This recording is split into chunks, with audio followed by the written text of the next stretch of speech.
Shalom, selamat pagi Bapak Ibu Saudara-saudari yang dikasihi Tuhan. Sebelumnya saya mau mengucapkan terima kasih kepada GYK untuk kesempatan sharing senjata iman yang diberikan kepada saya. Senjata iman itu sendiri punya arti penting buat saya. Kalau iman kita kurang persenjataannya, maka dengan gampang kita akan terjerat dalam kuasa kegelapan.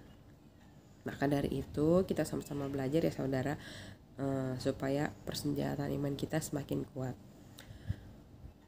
Saudara pasti sering dengar gini ya, udah deh lupain aja setiap hal yang udah bikin saudara sakit hati, lupain aja setiap hal yang udah bikin saudara kecewa, lupain aja.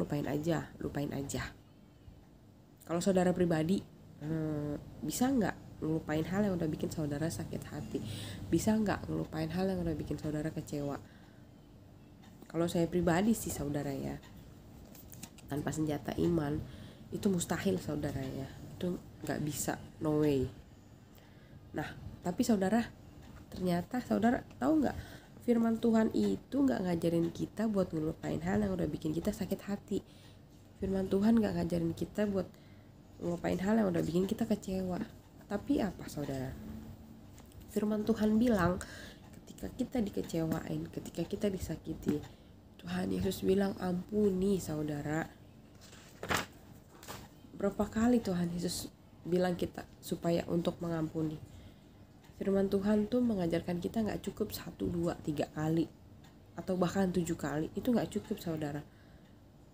Dalam Matius 18 ayat 21-22, kemudian datanglah Petrus dan berkata kepada Yesus, Tuhan, sampai berapa kali aku harus mengampuni saudaraku jika ia berbuat dosa terhadap aku? Sampai 7 kali?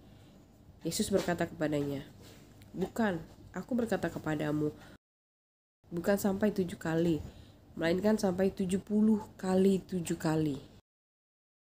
Banyak ya saudara ya. Kalau kita hitung 70 kali 7 kali berarti 490. Iya. Masa kita mesti catatin sih saudara, saya sudah mengampuni kamu sebanyak sekian kali. Enggak ya saudara ya, kita enggak punya buku catatan untuk itu ya saudara ya. Dalam ayat ini kita bisa belajar beberapa hal nih saudara ya.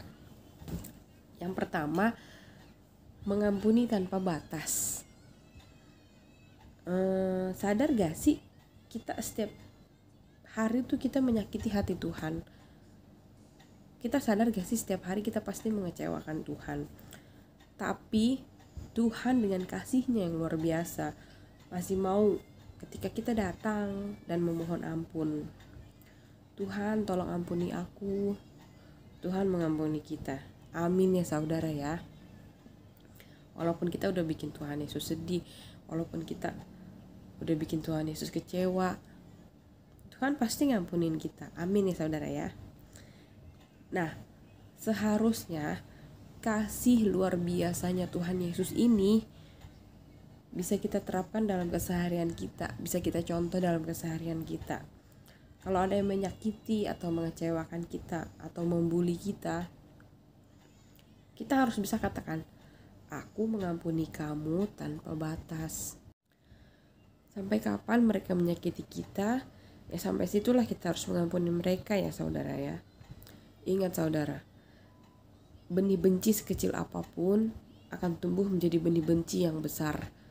Benih dendam sekecil apapun jika disimpan dalam hati, maka akan tumbuh menjadi benih dendam yang sangat besar saudara.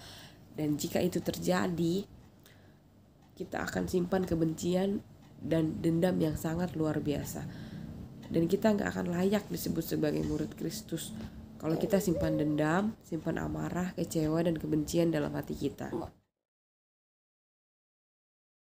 Tapi firman Tuhan katakan, kita harus mengampuni saudara, bukan melupakan, tapi harus mengampuni. Kalau melupakan, kita bisa saja tiba-tiba teringat. Dan kalau teringat, kita pasti dendam lagi ya saudara ya. Kita harus mengampuni tanpa batas. Bukan hanya kita mengampuni kali ini, tapi kalau besok-besok kita tidak mau mengampuni, bukan begitu ya saudara ya. Kita harus mengampuni tanpa batas.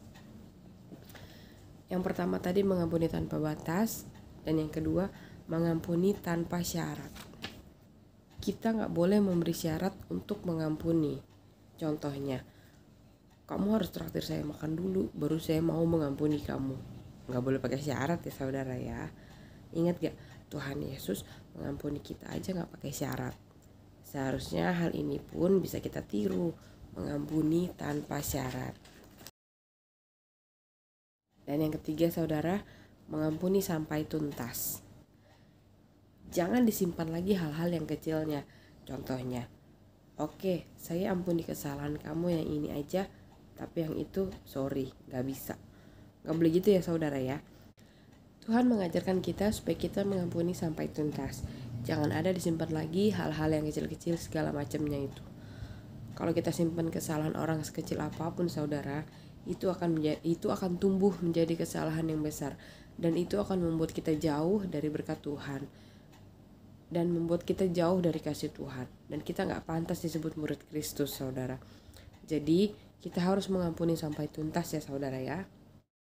Tidak mengampuni itu merusak hati kita. Oleh karena itu saya ingin ingatkan, kalau Anda ingin hidup Anda baik, Anda ingin output yang keluar dari hatimu adalah aliran-aliran air hidup yang membangkitkan, membawa kehidupan, jaga hati sungguh-sungguh. Nah, bagaimana kita harus menjaga hati kita? Jangan tidak mengampuni. Karena tidak mengampuni itu merusak hati. Efesus 4 ayat 31 bilang gini, segala kepahitan, kegeraman, kemarahan, pertikaian, dan fitnah hendaklah dibuang dari antara kamu. Demikian pula segala kejahatan. Tetapi hendaklah kamu ramah seorang terhadap yang lain, penuh kasih mesra dan saling mengampuni, sebagaimana Allah di dalam Kristus telah mengampuni kamu. Kalau Bapa di sorga saja di dalam Kristus telah mengampuni kita, kita juga harus belajar mengampuni orang yang bersalah kepada kita. Kalau kita mau jaga hati kita harus buang segala kepahitan, kegeraman, kemarahan, pertikaian. Jangan sampai kita memfitnah orang. Kita harus belajar mengampuni orang. Jangan sampai hati kita pahit, karena hati kita menentukan hidup kita. Matius 6 ayat 15 berkata, jikalau kamu tidak mengampuni orang, Bapamu juga tidak akan mengampuni kesalahanmu. Kita harus ingat firman Tuhan ini baik-baik. Kalau kita nggak bisa ngampuni kesalahan orang, Bapa di sorga juga nggak bisa ngampuni kita. Kapan kita mulai mengampuni? Jangan tunggu besok saudara. Kita mulai dari sekarang. Yuk, kita ampuni keluarga kita ampuni teman kita ampuni mantan kita. Kita harus mengampuni orang-orang yang pernah menyakiti kita, orang-orang yang sudah mengecewakan kita, dan lain-lainnya. Jangan tunggu kapan-kapan ya saudara ya. Jangan tunggu mereka baik sama kita baru kita mau mengampuni mereka saudara. Jangan ya saudara ya. Jadi kali ini kita belajar 3 hal ya saudara ya. Mengampuni tanpa batas, mengampuni tanpa syarat, mengampuni sampai tuntas. Ingat ya saudara, mengampuni bukan melupakan. Terima kasih, Tuhan memberkati.